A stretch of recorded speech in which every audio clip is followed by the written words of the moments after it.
I'm back and ready to cook even more delicious food for you. Isn't that clever? Isn't it stunning? There are still so many incredible East Asian recipes I want to share with you. There is so much flavour in there.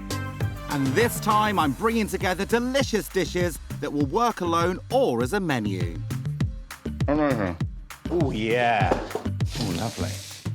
Look at that. I warn you, this is not for the faint-hearted, but it's delicious. Gorgeous food and kitchen challenges.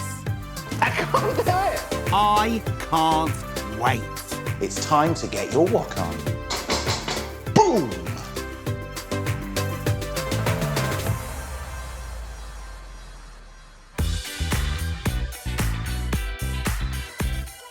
As any good stylist knows, fashion comes and goes, and it's no different for food.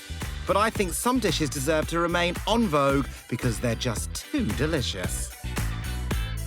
I've got 3 standalone favourites that I'm going to give a gok twist to. It's a retro revolution.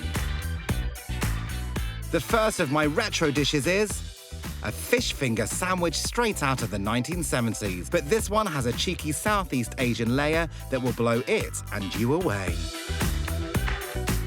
Followed by my timeless pie, that's right, an old school chicken pie that's so simple it belongs in any decade. And finally, a dream of an ice cream served up in a cone that throws me back to my childhood. As far as I'm concerned, food never ever went out of date. Dolly. To begin, never underestimate the humble sandwich. If you invite friends over for lunch and you say, right, I'm just going to do some sandwiches, they're like, what? Because we associate sandwiches with being floppy bits of bread with soggy fillings in, but it doesn't need to be that way. So I'm now going to do a really retro sandwich, a fish finger sandwich, but I'm going to put my gok twist on it and put some Asian flavour all the way through the simple butty.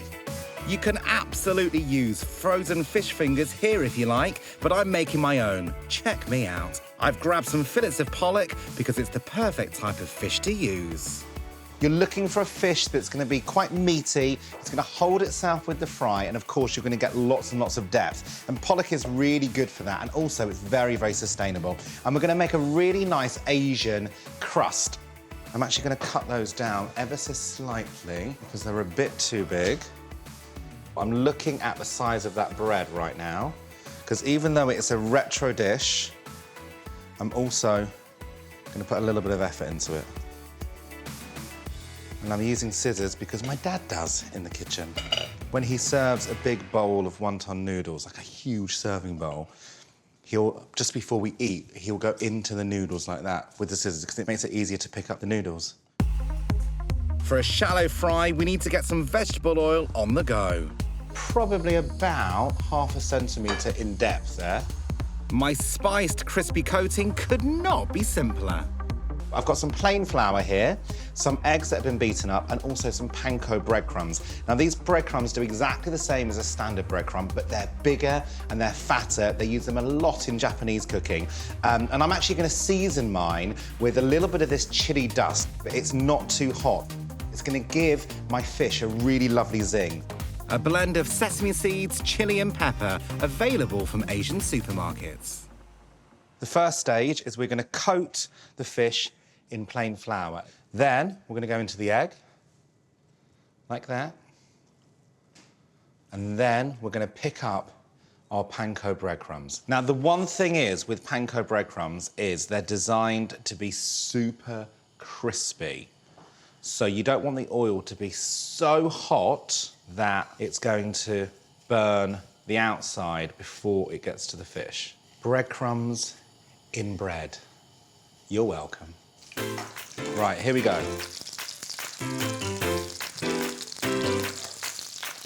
Keep a fishy eye on those fingers, you don't want them to burn.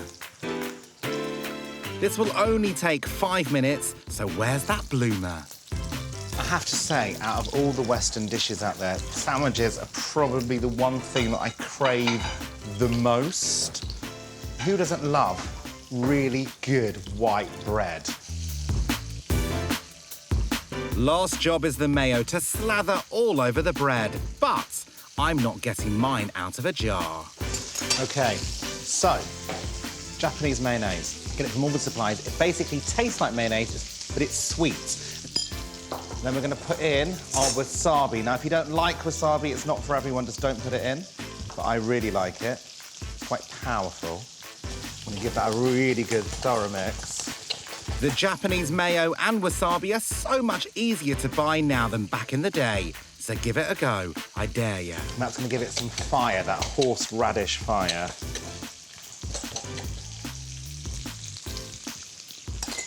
Woo. Nice. Then I'm just going to chop up some coriander. Not a huge amount, because coriander's got loads of flavour, hasn't it? You still want it to be about the fish. Plenty.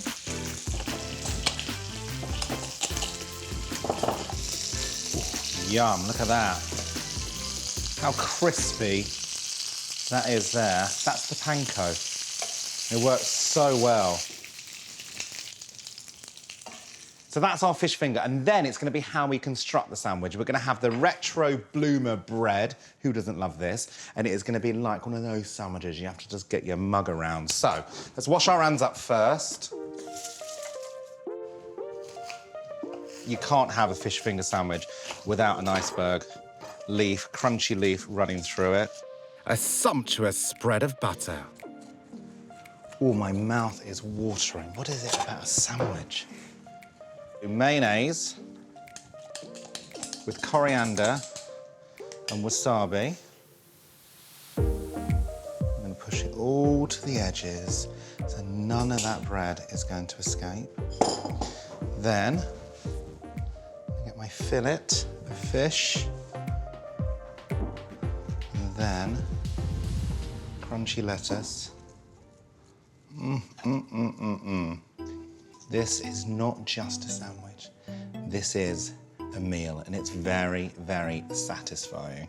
And then, to finish it off, a gherkin, because I love a gherkin.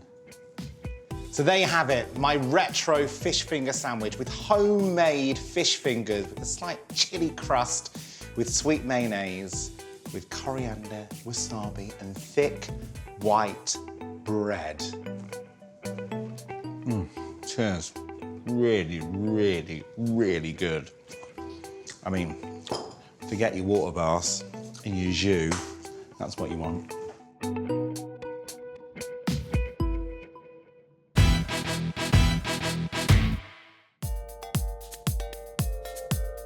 Next up, a dish that never gets old. Show me a person who doesn't love a pie, and I'm going to show you a liar, because we all love pastry, and especially when it's filled with gooey goodness. So get ready for my chicken curry pie. First things first, poach a couple of chicken breasts in any stock you like. Then you're ready to go. Right, so we're going to get our pan on, and I'm not going to cook this too quickly. This is just a vegetable oil. I'm going to put in about a tablespoon, not very much.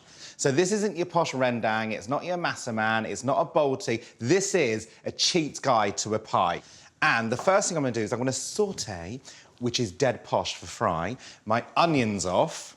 The longer we can cook onions for, when it is for the flavour opposed to the vegetable, the more the sweetness is going to come out. So just nice and slow, cook that through. Weirdly, I learned how to make pies as an adult, believe it or not. It's not something that we would have had in our house, so I kind of taught myself as I got older. Chuck in a couple of diced carrots cut nice and small. This is the base to our gorgeous curry sauce. Now, we're on a medium heat here, so I'm now going to pop in my garlic. So about 2 cloves there. And there's something about a pie that I love. It's almost like a gift. You can put anything in the wrapper, anything you want. And this is a great Monday dinner because you've probably got some chicken left over or some meat left over from your Sunday roast, and it's wonderful just to put through. Right, this is sweating down really beautifully now. So I'm now going to add in a couple of bay leaves. For this pie, I'm injecting a little Asian kick. So, So this is a mild curry powder, so about 2 teaspoons. And I'm frying this off now in the residual oil. I'm not going to add any more. Peel and dice a couple of spuds, throw them in and turn up the heat. Now, you may be wondering, how can you have potatoes and pastry? Well, as far as I'm concerned, it's like having shoes and a handbag. They go together. I'm going to put in a dash of light soy, half a dash of dark soy. Now, you can make this as sweet as you like. I'm going to use honey now and sugar later on. And sugar only because you can control the flavour a bit more. Around 3 tablespoons of frozen peas, 250 ml of chicken stock and 2 teaspoons of garam masala.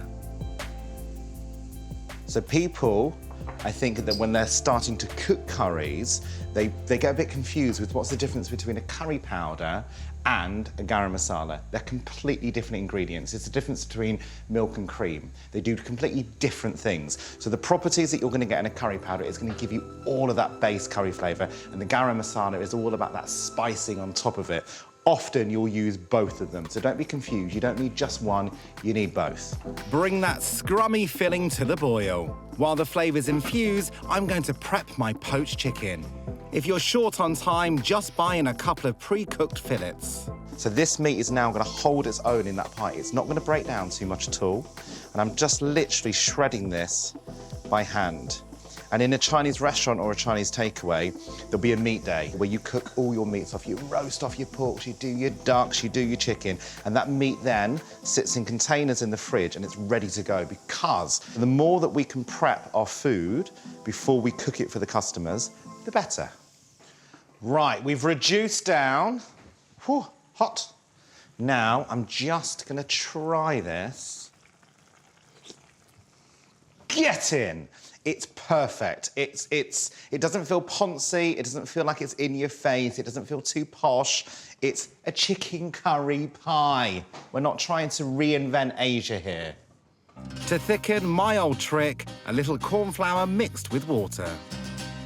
You want it to be thick, so it soaks into the mouthwatering, soaks into the pastry. But also, it's wet enough that if you are going to serve this with chips or anything, that you can then whack them in. How delicious is that? And now I'm going to leave that to simmer for about 10 more minutes, just to fully cook those spuds through. Now to introduce you to my new best friend. Right then, people, I want you to meet Polly. Polly is my pie maker. And if I name my kitchen appliances, I feel less guilty about using them. So I've got Morris the mixer, I've got Bertie the blender, and this is Polly the pie maker. She's amazing. She's reliable, she's always on time, and she always delivers. I absolutely love it. You can get them with 4, you can get them with 2. But what's brilliant is you also get the pastry cutter. And I've also got shop-bought pastry. Roll out the pastry and cut to size. It's got to be short crust for me, but puff could also work. Because I've made these pies so many times, I know I'm not going to get all what I need out of a rolled sheet, so I'm going to have to re-roll it. This first disc will become the base of the pie. And these are now the lids. I mean, look how easy that is. Hard work. I might need to lay down. A little tip, because I'm a perfectionist, use the bottom of a glass to mould the base before putting it into the pie maker. OK, so.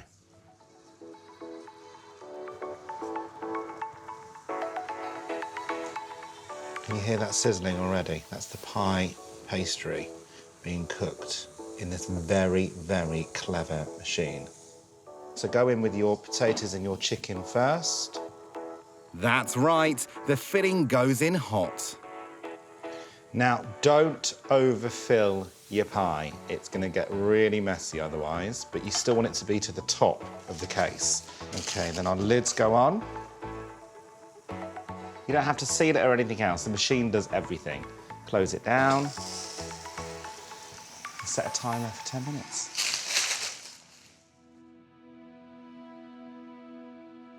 There's barely time for a cuppa as Polly works her magic. Right, it's the reveal time. I love a reveal. Here is my chicken curry pie.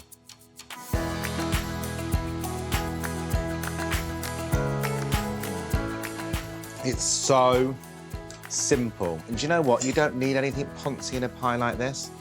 It's just your basic curry flavours, your chicken, your spuds, and then really buttery, beautiful pastry. I mean, it's just heaven.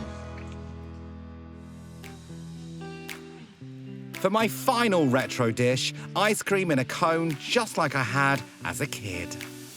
There's nothing better than hearing the van come down your street with the noise going and the excitement. There is a buzz about it. I loved a soft serve vanilla, but today I'm going to posh it up. I'm now going to make for you a really beautifully light ice cream with cardamom and white chocolate. Now, I am going to use an ice cream maker. You may not have one at home. They are really, really inexpensive. And I think after you've made this one dessert, you will probably use the ice cream maker a lot. So invest. So we're going to start by prepping our eggs. So essentially, we're making a custard. And we are going to use just the yolks. There we are, 6 egg yolks. I'm just going to whisk up 75 grams of caster sugar into my egg. And you can use an electric whisk if you want, but I'm going to go by hand. Making ice cream is much simpler than you think, and good exercise too. OK, so I'm looking for this to change colour and become pale. And this is basically called creaming. OK, that should do. So the next thing I'm going to do is I'm going to remove the seeds from my green cardamom. Use green cardamom, don't use black cardamom. In Asia, we use it a lot in tea, and then as you go into other parts of Asia, we use it a lot in curries, and we're now going to use it in ice cream with white chocolate. Use at least 10 pods to get that flavour to punch through. Now, into a saucepan, I'm going to heat up 225 of milk and 225 of cream. I'm going to put in my cardamom seeds, and this is then going to flavour, infuse. 100 grams of white chocolate to bring it all together. And we're just now going to melt all of that down and allow the cardamom seeds to dance in that cream and milk. Trick is to not let it boil, so keep the heat low to medium. Doesn't take very long at all. Melt. Oh, yes, filthy. But the idea that you can make your own flavours up, I think is so beautiful. And there is nothing better than you serving up some ice cream to your friends and saying, you know, it's homemade, it's white chocolate and cardamom. You know, there's something really gorgeous, and it's not showing off. It's about being a proud cook, about you being proud about what you can create. I'm now going to pour it into our mixture, give it a good mix. I don't want to curdle the eggs, we don't want to cook them. And if you put it in too hot, it will split them. So we're going to put it in when it's nice and what we call blood temperature. And then we're going to put it back into the saucepan. And when we heat it up, we can then thicken it. We've got far more control.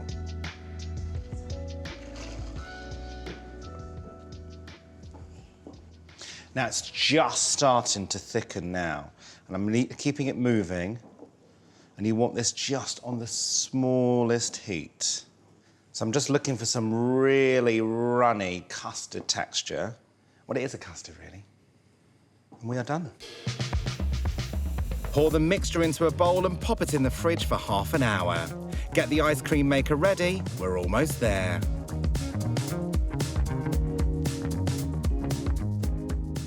Right, our white chocolate and cardamom and cream ice cream custard is all done, nice and cooled. And all I'm going to do is pour it into this machine here, which is our ice cream maker.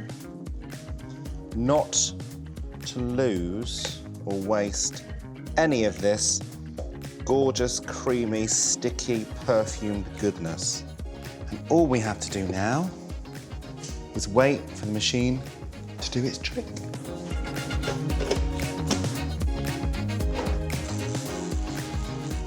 Fast forward 2 hours. Right, let's see what's happened to our gorgeous ice cream.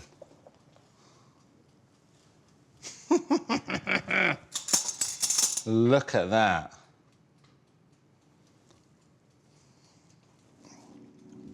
It's so delicious. The white chocolate is just fantastic with the cream. And then the perfume from the cardamom, and it is absolutely gorgeous. And I'm gonna serve mine in retro ice cream cups, like this.